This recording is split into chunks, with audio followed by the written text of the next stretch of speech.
Ward number 1ના કોંગ્રેસના corporator Harish Patel દ્વારા 3 સરકારી શાળામાં બાળકોને સ્વેટર વિતરણ કરવામાં આવ્યા હતા।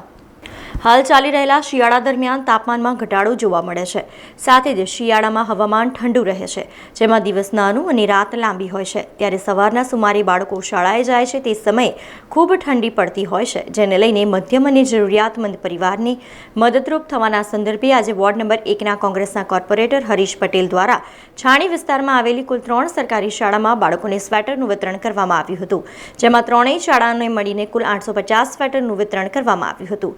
ત્યારે નાના બાળકોમાં પણ એક અનેરો ઉત્સાહ જોવા મળ્યો હતો। છાણીની કુમાર શાળા છે, કન્યા શાળા છે, ભાથુજીનગર અમારી જે સ્કૂલ છે, ત્રણે સ્કૂલમાં થઈને ટોટલ 850 સ્ટુડન્ટ છે। 850 છોકરાઓને આપણે આજે સ્વેટર વિતરણનો પ્રોગ્રામ મારા દ્વારા અને મારા મિત્ર વર્તુળો દ્વારા આજે કરવામાં આવ્યો છે। આ સેવાની અંદર મારી સાથે મારી ધર્મપત્ની છે, મારા મિત્રો છે, એમના વાઇફ છે, બધા સાથે મળીને અહીંયા સ્વેટરનું અત્યારે વિતરણ કરવામાં આવીએ છીએ। અહીંયા સ્કૂલની અંદર જેટલા ક્લાસ છે દરેક ક્લાસની અંદર જઈને બધાની સાઇઝ ચેક કરીને અહીંયાથી બીજા 2-3 વર્ષ સુધી ચાલે એ રીતના એમનું સાઇઝ લઈને સ્વેટર લેવાનું વિતરણ કરવામાં આવી રહ્યું છે।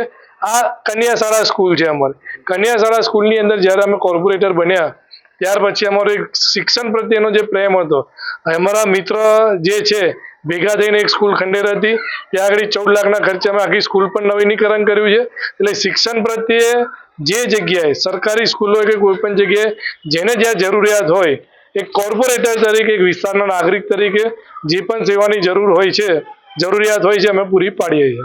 સમાચારોના સતત અપડેટ માટે TNN ન્યૂઝને YouTube પર સબસ્ક્રાઇબ કરી બેલ આઇકોન પ્રેસ કરો અને અમારી સાથે જોડાયેલા રહો Facebook, Instagram અને Twitter ઉપર।